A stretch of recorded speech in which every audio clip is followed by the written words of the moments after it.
আমার নাম মঙ্গলা রানী বেরা, আমার বাড়ি কুয়েমুড়ি, আমি নারায়ণপুরের বাসিন্দা।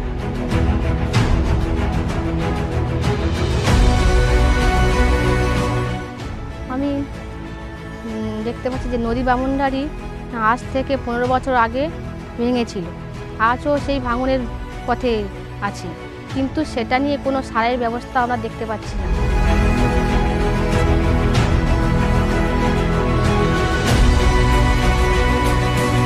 কুয়েমুড়ি বাজার থেকে আমিরে কলোজার পর্যন্ত যে নদীবাঁধটা প্রায় প্রাকৃতিক দুর্যোগে ভেঙে যাচ্ছে, আমরা মহিলা টিম মিলে নদীবাঁধ বাঁচাও কমিটি গ্রুপ মিলে আলোচনা করে গবেষণা করে বুঝতে পারি যে নদীবাঁধটা কী জন্য ভাঙছে।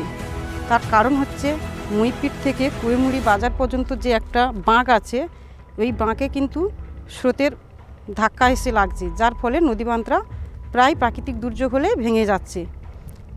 এখানে কোনো ম্যানগ্রোভও লাগানো যাচ্ছে না, মানে থাকছে না সেখানে, যার ফলে নদীবাঁধটাকে আমরা ঠিকমতো করে রাখতে পারছি না। এবং আইলার পরে যে নদীবাঁধ করা হয়েছিল ইট দিয়ে, সেই নদীবাঁধও এই স্রোতের ফলে ভেঙে গেছে।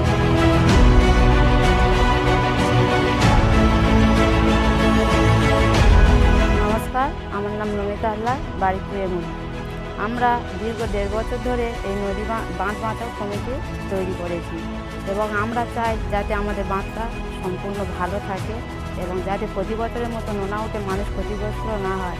তার জন্য আমরা এখানে কেপলট এবং বনসননগরে গিয়ে আমরা দেখে এসেছি সেখানে কি নদীমাত্রা যাতে ভালো থাকে তার জন্য অনেক পরিকল্পনা করা হয়েছে। সেই রকম আমরা যাতে আমাদের নদী বাঁধে করতে পারি সে বিষয়ে আমরা দেখে এসেছি কীরকম কী, তাই আমরা এই কমিটিটা তৈরি করেছি যাতে আমরা নদী বাঁধটা শক্তপোক্ত করতে পারি।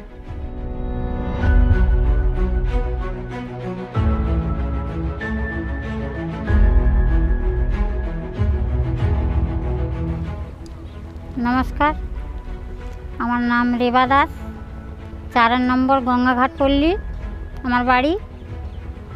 আর যখন বন্যা হয় তখন আমরা রাস্তা ভেঙে জল ঢুকে আমরা থাকতে পারি না, ঘর দর ভেসে চলে যায়, চাষবাস ভেসে যায়, পুকুরে মাছ শাক ভেসে যায়, ছেলেপুলে নিয়ে লোকের বাড়িতে যাই, লোক থাকতে দেয় না, রান্না খাবার অসুবিধা, রাস্তায় গিয়ে থাকতে হয়, মিষ্টি জল খেতে পাই না, চারিদিকে নোনা জল, প্রচুর রোগ জ্বালা হয়।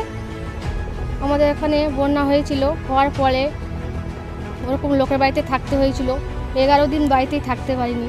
বয়স্ক মানুষ, আমার শ্বশুর 85 বছর বয়স ছিল, সেই শ্বশুরকে টেনে নিয়ে লোকের বাড়িতে ওকে থাকতে হয়েছে, বাড়িতে থাকতে পারিনি। ওরকম রান্নাবান্নারও সমস্যা হতো, কী কষ্টে 11 দিন লোকের বাড়িতে কাটিয়েছিলাম সে আমি ভেবেও উঠতে পারিনি। তারপরে বন্যার ফলে চারিদিকে পচা টচা আবর্জনা, দুর্গন্ধ, অসুখ বিসুখ, বমি, ম্যালেরিয়া, ডায়রিয়া, কত রকমের রোগের সৃষ্টি হয়েছিল। তারপরে কোনো সবজি চাষ করতেও পারা যায়নি, চাষবাসও করতে পারা যায়নি, কোনো ফসল বলো সবজি বলো কোনো কিছু করতে পারিনি। ছাগল, গরু, হাঁস, মুরগি সমস্ত কিছু কেউ মারা গেছে, অন্যদিকে আবার অন্য জায়গাতে দিয়ে আসা হয়েছিল, সে আমাদের এখানে তো রাখা যেতে পারেনি। ওরকম দুর্গন্ধ বা তাদেরকে একটু ঘাস বা কিছু খেতে দেবো সে তো কিছু নেই, সব ডুবে গেছে, পচে গেছে, অন্য জায়গাতে আমাদের দিয়ে আসতে হতো।